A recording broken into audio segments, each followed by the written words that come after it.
steel beast groaned to a halt in the mud of northern France, its engine ticking in the August heat.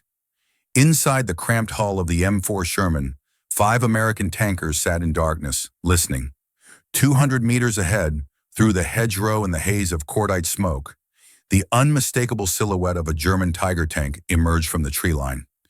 Every man in that Sherman knew the mathematics of what came next. The Tiger's 88mm gun could punch through their frontal armor at 1,000 meters.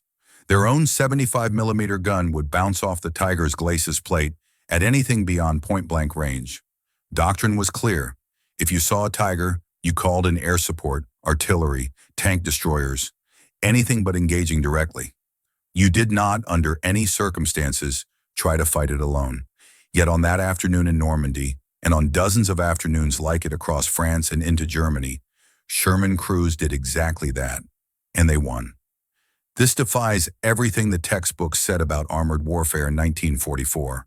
The Sherman was outgunned, out-armored, and by every technical specification, outclassed. German tankers called it the Tommy cooker for the way it burned when penetrated.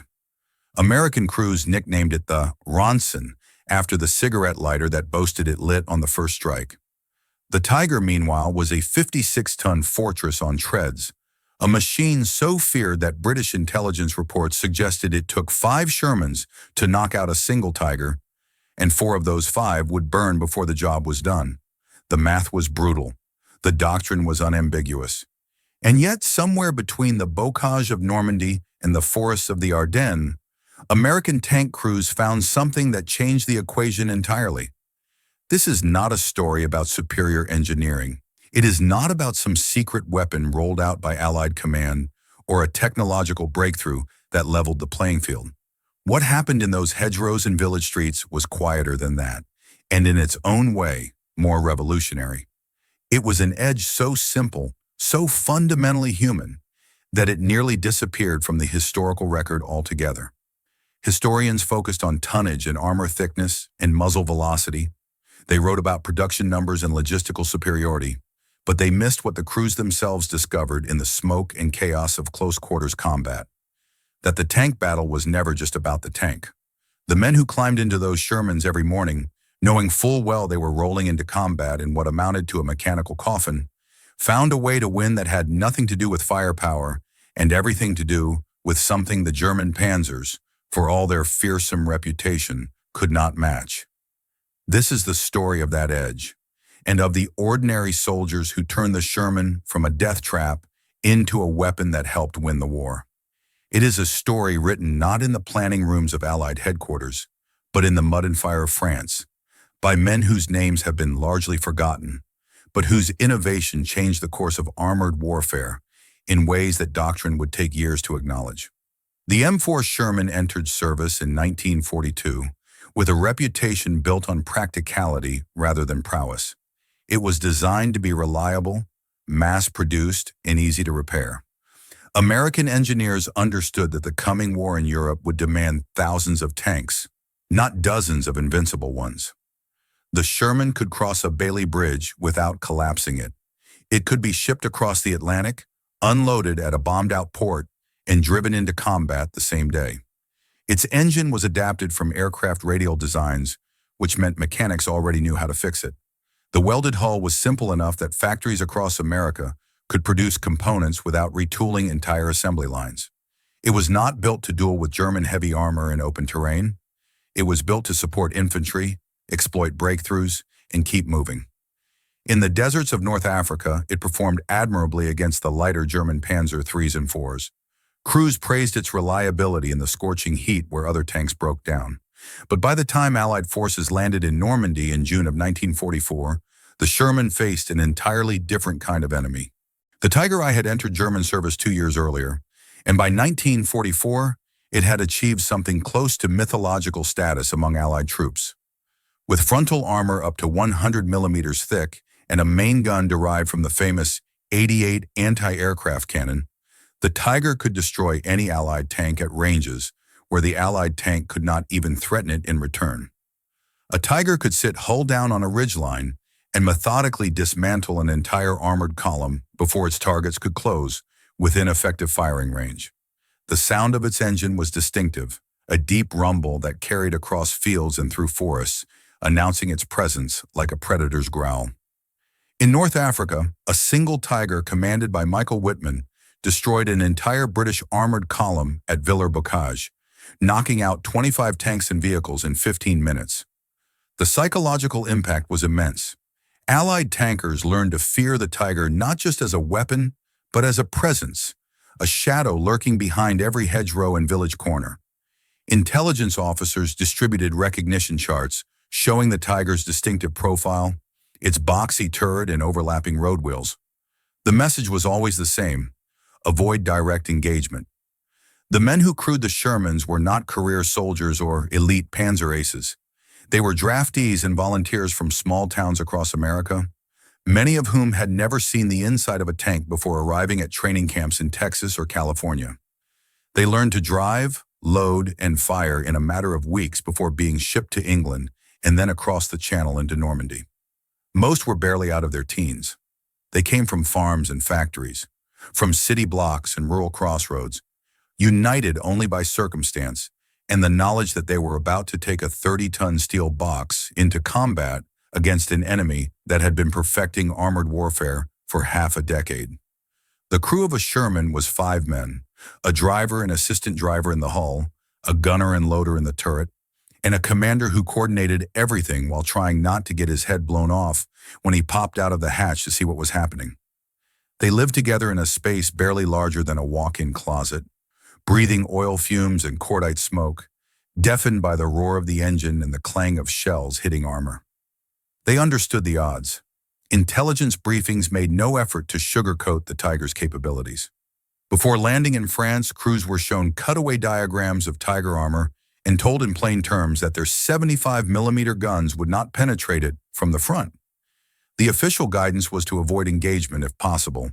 If engagement was unavoidable, the advice was to maneuver for a side or rear shot, call for support, or withdraw under smoke. What the briefings did not tell them was how to do any of that while under fire in the tangled nightmare of the Norman bocage. The hedgerows of Normandy were not on any map that mattered. Intelligence photographs taken from reconnaissance aircraft showed them as thin lines dividing farmers' fields. On the ground, they were earthen walls 6 feet high and centuries old, so thickly overgrown with root and bramble that tanks could not push through without exposing their thin belly armor. The fields between them were often no larger than a few hundred square meters, turning every advance into a blind stumble from one confined space to the next. German defenders used the terrain ruthlessly, positioning Tigers and dug-in anti-tank guns at choke points where American armor had no room to maneuver. A Sherman emerging through a gap in a hedgerow presented a perfect target, slow, exposed, and unable to reverse quickly. German tankers could wait in ambush, fire at leisure, and withdraw before Allied artillery could respond. The narrow lanes between hedgerows became killing zones where visibility was measured in meters and reaction time in heartbeats. Crews described the sensation of pushing through a gap as stepping into a rifle barrel, never knowing if the hammer was about to fall. The casualties mounted quickly. In the first weeks after D-Day, entire Sherman platoons were annihilated in single engagements. A Tiger positioned at the end of a narrow lane could destroy 4 or 5 Shermans before the survivors could withdraw. American crews began to dread certain roads, certain intersections where the wreckage of previous assaults still smoldered. The hulks of destroyed tanks became landmarks, grim reminders of what awaited around the next bend. The breakout from Normandy, which Allied planners had hoped would take days, stretched into weeks of grinding attrition. Replacement tanks arrived from the beachhead depots still caked in cosmoline, crewed by men who had days or sometimes only hours to learn the names of their squad mates before rolling into combat. The Sherman's reputation, already poor, plummeted. Crews requested transfers to tank destroyer units, which at least had higher velocity guns.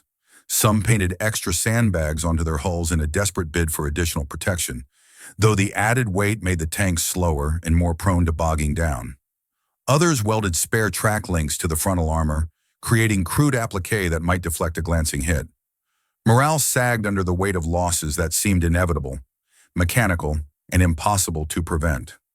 Letters home stopped mentioning the tanks at all, focusing instead on weather and food and anything that did not require explaining how it felt to climb into a vehicle everyone called a death trap.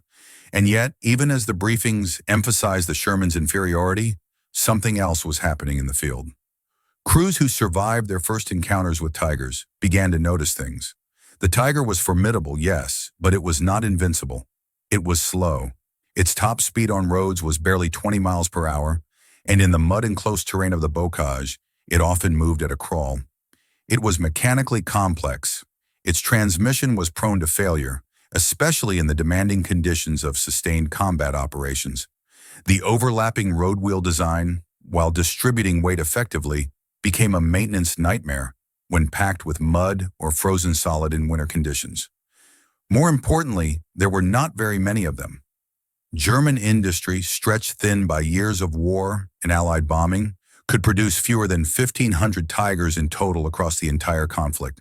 The Wehrmacht deployed them carefully, often in penny packets to stiffen defensive lines or provide a psychological edge at critical points.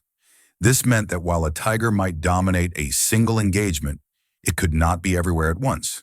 And Shermans, for all their flaws, could be. American factories were turning out thousands of them every month. If one was destroyed, another arrived within days, sometimes within hours. Crews began to understand, slowly and without anyone explicitly saying it, that the fight was not about individual duels. It was about numbers, persistence, and the willingness to take losses that the Germans could not afford to trade. The math was cold, but it was also undeniable. The first inklings of the edge came not from high command, but from the crews themselves. In the chaos of combat, doctrine had a way of dissolving. A lone Sherman encountering a Tiger might retreat according to orders, but a platoon of Shermans, moving together and communicating by radio, could do something else entirely. They could split up. One tank could draw the Tiger's attention, while others maneuvered for flanking shots. The Tiger, for all its firepower, could only engage one target at a time. Its turret traverse was slow, powered by hydraulics when the engine was running at speed, but requiring manual cranking if the driver throttled down to conserve fuel or maintain noise discipline. A Sherman crew willing to risk the first shot could force the Tiger to choose, engage the immediate threat, or swing the turret to track the flankers. In the seconds it took the Tiger commander to decide, other Shermans could close the distance. At ranges under 300 meters, even the 75mm gun could penetrate the Tiger's side armor. The key was getting to that range alive. Crews learned to coordinate, to move in bounds, to use terrain and speed to create situations where the Tiger's advantages became liabilities. They learned to communicate constantly over the radio, calling out targets and movements, creating a shared picture of the battlefield that no single tank commander could achieve alone. The breakthrough came not in a single battle, but in dozens of small, desperate engagements where survival demanded innovation. Near the town of St. Lo in late July, a platoon from the 2nd Armored Division encountered a Tiger guarding a crossroads. The lead Sherman was destroyed in the initial exchange, its turret blown clean off the hull by an 88mm round that penetrated the frontal armor and detonated the ammunition stowage inside. The crew had no time to bail out, but instead of withdrawing, the remaining 4 tanks split into 2 pairs and accelerated along parallel paths through the hedgerows, using the dense vegetation as cover. The Tiger commander, focused on the burning wreck and tracking the next tank in line, did not see the flanking pair until they had maneuvered to within 200 meters of his vehicle's rear quarter. 3 75mm rounds struck the Tiger's engine deck in rapid succession, the armor-piercing shells punching through the thinner rear plating and setting the engine compartment ablaze. The tank did not explode, it simply stopped, smoke pouring from the grills, its crew bailing out into the hedgerow as the Shermans poured machine gun fire into the surrounding brush to suppress any infantry support. The engagement lasted less than 3 minutes from first contact to the Tiger's destruction. To the men involved, it felt like a fluke, a lucky break born of desperation rather than planning. But word spread through the division, passed along in after-action reports, and shared over cigarettes during maintenance halts. Tank platoons began experimenting with coordinated assaults, refining the tactics through trial and error. Commanders emphasized radio discipline, establishing clear protocols for target designation and movement coordination. They practiced flanking maneuvers during lulls in the fighting, using friendly tanks as stand-ins for enemy armor. The tactics were simple in concept but brutal in execution. They required one or more Shermans to act as bait, deliberately drawing fire while others maneuvered into flanking positions. The bait tanks often did not survive. Crews who took on that role knew they were accepting near-certain death or injury for the chance to create an opening for their squadmates. But the math was clear. Losing one or two Shermans to destroy a Tiger was a trade the Americans could afford to make. The Germans could not. Every Tiger knocked out was a loss the Wehrmacht could not easily replace. Every Sherman destroyed was replaced within the week, often within days, sometimes pulled directly from reserve stocks maintained at forward depots. The edge was not technological, it was arithmetic, and it was powered by something the German panzer divisions, stretched thin across multiple fronts and starved for fuel and replacements, could no longer match. The willingness to trade losses for time and ground, to accept casualties that would have been unthinkable in the opening years of the war, but had become the grim calculus of industrial warfare. The Sherman's mechanical reliability became another unexpected advantage that crews learned to exploit tactically. German heavy tanks, for all their fearsome reputation, spent as much time in repair depots as they did in combat. The Tiger's Maybach engine, a marvel of engineering that produced 700 horsepower, required constant maintenance and high-quality fuel that was increasingly scarce as Allied bombing disrupted German logistics. Its overlapping road wheels, designed to distribute the tank's immense weight across a wider track surface, clogged with mud in wet conditions and froze solid in winter, sometimes requiring crews to spend hours chipping ice from between the wheels before the tank could move. Transmission failures were so common that Tiger units often cannibalized non-running tanks for spare parts, reducing their effective strength even when the tanks themselves had not been destroyed in combat. The Sherman, by contrast, could run for hundreds of miles with minimal maintenance. Its tracks were simpler to replace, a job that a trained crew could complete in under an hour. Its engine, though less powerful than the Tiger's, was rugged and tolerant of abuse, capable of running on lower-grade fuel and continuing to operate even after sustaining damage that would have immobilized more complex designs. Crews discovered that they could keep a Sherman moving even after taking hits that disabled weapon systems or damaged vision blocks. A Sherman with a jammed turret could still serve as a mobile pillbox. A Sherman with a damaged track could often limp back to a maintenance depot under its own power, the crew nursing the wounded vehicle across miles of rough terrain. A Tiger with the same damage might be abandoned where it stood, its crew forced to demolish it with demolition charges to prevent capture. This reliability translated into operational tempo that German units could not match.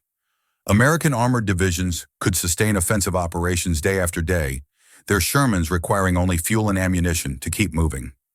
German panzer units, even when they possessed local superiority and firepower, found themselves hamstrung by mechanical breakdowns and fuel shortages. A Tiger company might start a battle with 12 operational tanks and end it with 7, not because 5 were destroyed, but because 5 broke down and could not be recovered before American forces overran the position. This created a cascading effect where German advantages on paper evaporated under the sustained pressure of operations. Sherman crews learned to exploit this, maintaining relentless pressure even when exhausted, knowing that every hour of combat degraded German capabilities faster than their own. Maintenance crews worked through the night to repair damaged vehicles, often cannibalizing parts from irreparable hulks to keep the maximum number of tanks operational. The American logistics system, for all its complexity, proved capable of delivering spare parts and replacement vehicles with a speed that German quartermasters could only envy. By August, as Allied forces finally broke out of the Normandy hedgerows and began the drive across France, the tactics had solidified into something approaching doctrine, though it was doctrine written by sergeants and lieutenants rather than staff officers. Armored divisions moved in tight formations, with Shermans advancing in mutually supporting groups of 4 or 5 tanks. When a Tiger or other German heavy tank was encountered, the response was immediate and coordinated. Lead tanks suppressed the target with fire and smoke, forcing the German crew to button up and limiting their visibility. Supporting tanks maneuvered aggressively for flanking positions, using terrain features in the chaos of combat to mask their movements. If terrain prevented flanking, Shermans would simply charge, accepting losses to close the distance where their guns could be effective. It was a brutal calculus, one that horrified some observers who saw it as wasteful of American lives and equipment, but others recognized it as pragmatic adaptation to the realities of armored combat in 1944. The Sherman was never going to win a duel with a Tiger on the Tiger's terms. So American crews changed the terms, creating situations where the Tiger's advantages were negated by numbers, speed, and coordination. It worked. Tiger crews, accustomed to dominating engagements from a distance, found themselves forced into close-quarters brawls where their superior armor and firepower meant little. The psychological shift was profound. Where Tigers had once been objects of dread, symbols of German technical superiority that Allied tankers had to avoid or flee, they became targets of opportunity, valuable kills that justified the risk required to achieve them. The impact on the battlefield was measurable and immediate. In the race across France during late summer and early autumn, German armored counterattacks that might once have halted entire American divisions were blunted by coordinated Sherman assaults. The German army, fighting a desperate delaying action as it fell back toward the German border, attempted to use its remaining armor to buy time for infantry to establish new defensive lines. But the tactics that had worked in Normandy no longer sufficed. Near the town of Ericourt in September, elements of the 4th Armored Division engaged a German force that included Panthers and Tigers in rolling terrain that should have favored the defenders. The Germans held the high ground and had good fields of fire. By doctrine, American tanks should have waited for artillery support or attempted to bypass the position entirely. Instead, they attacked in waves, using speed and numbers to overwhelm German firing positions. Sherman platoons advanced in echelon, each tank providing covering fire for the others, closing the range until their guns became effective. German tanks, outnumbered and unable to disengage without exposing their flanks, were destroyed or forced to withdraw. By the end of the engagement, the Germans had lost more than 50 tanks, many of them abandoned due to fuel shortages or mechanical failure, rather than battle damage. American losses were higher in absolute numbers, nearly 40 Shermans destroyed or damaged, but the ratio no longer mattered.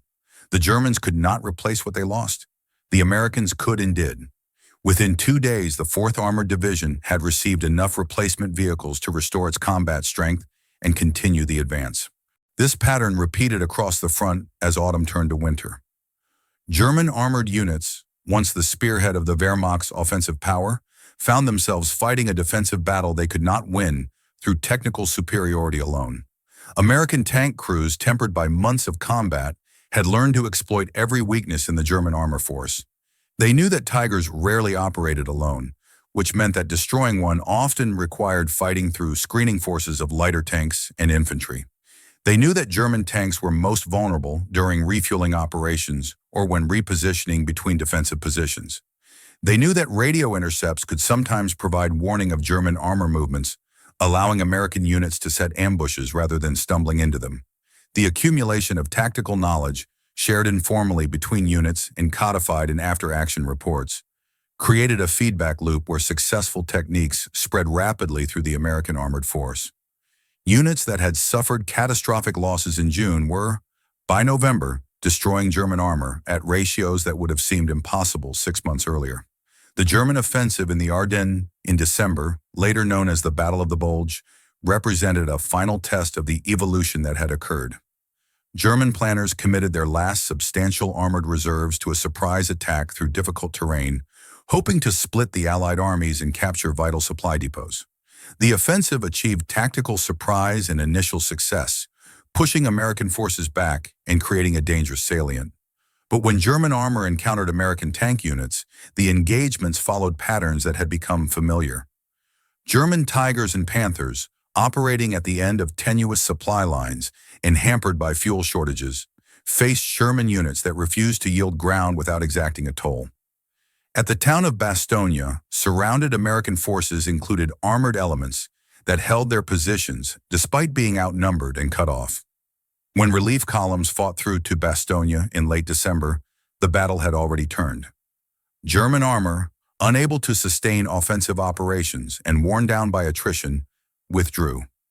The Ardennes offensive, Germany's last major attack in the West, had failed.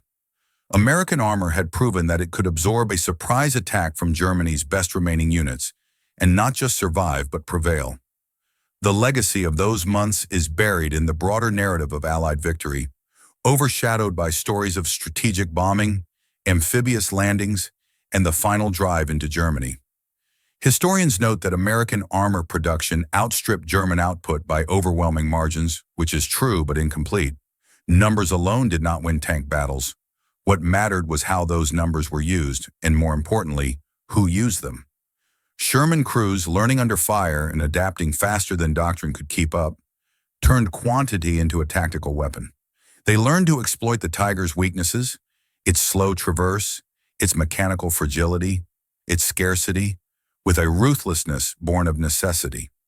They violated the rules of engagement because the rules, written before anyone understood what fighting in the bocage would actually require, no longer applied.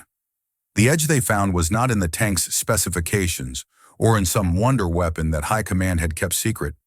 It was in the willingness to adapt, to take risks, and to trust that the next Sherman would arrive before the battle was lost. It was in the radios that kept platoons coordinated, and the mechanics who kept tanks running, and the replacement crews who climbed into hulls still reeking of smoke from the previous occupants. The Sherman never became the equal of the Tiger in a straight fight. It did not need to. The war was not a straight fight. It was mud and smoke, and radios crackling with overlapping voices. It was 5 tanks moving together where one would die alone. It was mechanics working through the night to get damaged tanks back into action by morning. It was the knowledge ground into every crew through repetition and loss that survival meant moving forward, not waiting for the perfect shot. The men who found that edge were not celebrated as innovators. Most of them never made it into the history books at all. They were ordinary soldiers doing what soldiers do, learning to survive and then learning to win. The Sherman's reputation never fully recovered, even after the war. Military historians continued to criticize its thin armor and inadequate gun. Comparisons to German heavy tanks always made it look inferior on paper, but the crews who fought in them knew something the historians missed. They knew that the tank was only part of the equation. The rest was will, coordination, and the grinding, unglamorous work of turning disadvantage into victory, one engagement at a time. That was the edge, and it was enough.